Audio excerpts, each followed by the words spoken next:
কালক্রমে নিরুপমার বিয়ের বয়স হলো।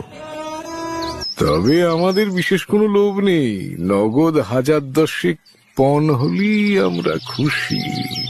এই গুরুতর বিপদের যে মূল কারণ, সে যদিও চুপচাপ বসে রইল ঘরের এক কোণে, বিয়ের গয়না পরে, চেলি পরে, কপালে চন্দন লেপে।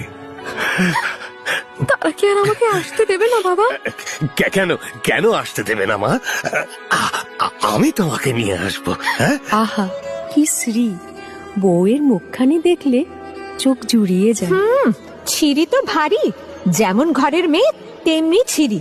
বাবা, তুমি যদি আর এক পয়সা আমার শ্বশুরকে দাও, তাহলে আর তোমার মেয়েকে দেখতে পাবে না। এই তোমার গা ছুঁয়ে বললাম। আমি কি কেবল একটা টাকার থলি? যতক্ষণ টাকা আছে ততক্ষণ আমার দাম। তোমার বাবা এসে তোমাকে শিখিয়ে যায় নাকি প্রতিবার?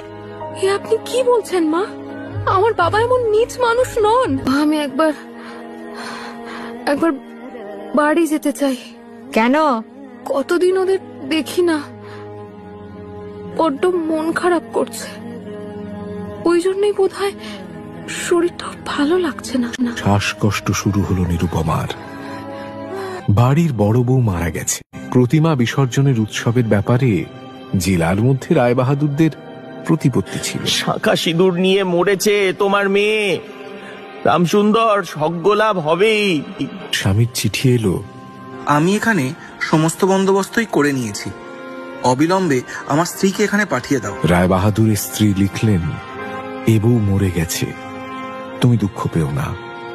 তোমার জন্য আরেকটি মেয়ের খোঁজ পেয়েছি। যত দ্রুত পারো ছুটি নিয়ে চলে এসো।